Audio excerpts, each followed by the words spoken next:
Hey there, Alex here. So welcome to this video. I wanted to talk a little bit briefly about the scale of consciousness. Just got a comment. I haven't even had a chance to get back to it about the scale of consciousness and how it's being used, and is 540 awakening, or is it oneness and unconditional love and all of these things. And I do talk a bit about it, and I talk about it on my other channel as well. But I just want to say it is just a concept. It is just an idea. It is it's a model. Okay. So I love David R. Hawkins. I read all of his books, literally stack it, 2 or 3 times even, and went through all of his lectures as well. It was a huge part of my awakening before I met my twin. It was really what made me decide and lock and load in my mind, I'm going to unity consciousness. There's nothing more important than that. And I was on my way there. Before I got knocked on my feet. So on my ass, actually. Anyway, so it's a very important tool that I love to teach about. Again, it's just a model, and I use these different sheets that I've created just to help give us a map and to just understand this much about it, is that we all are a spectrum of light, from the all to this matter, this dense 3D matter that we are. And we live in this spectrum, okay? And there's just, this model really is just to show you the different levels of connectedness to the all or disconnectedness to the all, and what that shows up like. And it's something that you can use to measure in all different areas of your life where you are and where you have room to grow. And so I find it so valuable. And what I've decided, for the way I believe, which is just what I believe, which I'm totally open to interpretation and change always.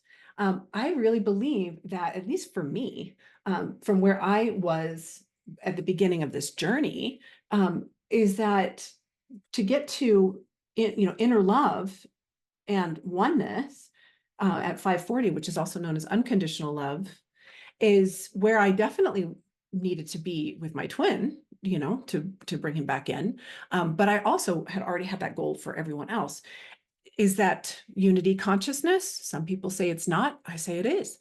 I was just talking with the alchemist on my other channel. She says that is too, but she also says that, enlightenment and Christ consciousness is not, they're just different viewpoints.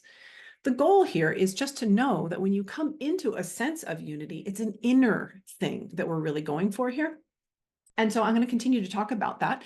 And I have a real treat for you guys. It's going to come up later in July, but I'm actually going to be interviewing the couple that does my frequencies. I've been measuring my frequencies again before I even met my twin. And so I even did where I measured them from when I was from my past, when I was a child, and could see where I was incarnated and when I was born and when it dropped really low, and, the different years that, it went to, higher levels, and just an incredible thing. But because the way that they break it down in all different areas of my life, I was able to then really see where I could work and where I was weak and what was keeping my whole overall frequency down. And why was that so important to me? Again, because I was trying to raise my level of consciousness and awareness and vibration, so that I could, because first of all, I'm just called to it, so that I could have more joy and peace and all of the wonderful feelings of being in these upper places, because I was damn tired of suffering. Okay. Then I meet my twin, and then I'm just like, what just happened? And it was a tool for me to really help. So that's why I use it. So I'm not attached to exact numbers and things like that. In fact, I just done that interview with Sim just a few days ago, and we even had a conversation, and I was like, wow, she says that the twin flame journey is the first step in your awakening, and that it's just coming into that unconditional love with, yourself, or, your twin. And that's, the journey. And yeah, that's true.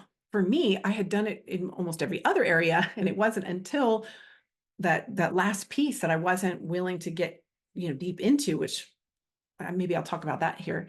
That last piece wasn't opening up yet for me. And it took, meeting the other side, everything that I hadn't integrated, which was my twin, all my disintegrated things, or not integrated pieces.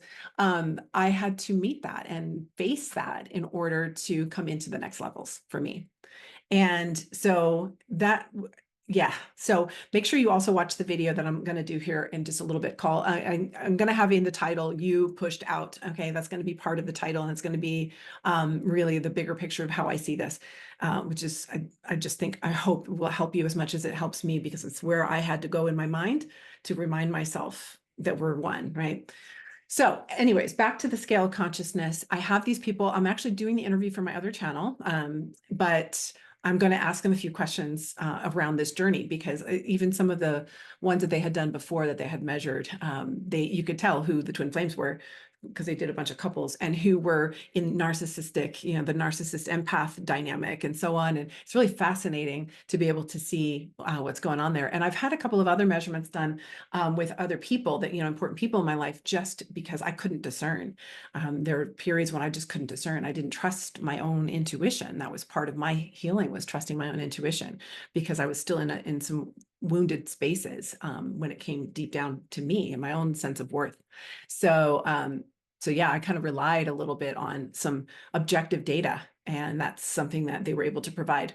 So yeah, so again, when I used to work with the body, I would do measurements for fat, right?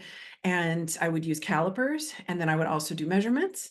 And then some people would do like a BMI kind of a thing. It didn't matter to me what the actual numbers were. All I wanted was a baseline and the shift, and what they felt like and looked like, and how their clothes fit, and how they felt, and what they looked like, and how their clothes fit, and their overall health from point A to point B. And so it didn't really matter the numbers. It wasn't so specific, but it still, the context of it really helped. And that's why I use the scales, and you're going to see me do it a lot, and you'll see it on the other channel as well. I think it's just a great model to show us really where we are. There's sub levels of the fourth dimension for the most part that we are in as we're moving up into higher dimensions. And then it goes up into the, other dimensions, which really they're not other places, you guys. It's just levels of awareness. It's perspective. It's how you're seeing things. So I'll go into that. You pushed out right now. I think I'm going to go ahead and create that video, but I wanted to give a little context after a comment that I saw about the scales, just so you know why I use it and how I love it. And then I'm going to be bringing a couple people on to talk about it. They even renamed and rescaled things the way that they see it. Again, it's just a model, but I find it very useful, and I hope that you will as well, just for us to be able to do self-checks on where we are and how we're feeling as we relate to different things in our life, and particularly our twin as well. Okay, so I hope that this helps, and I will see you in the next video.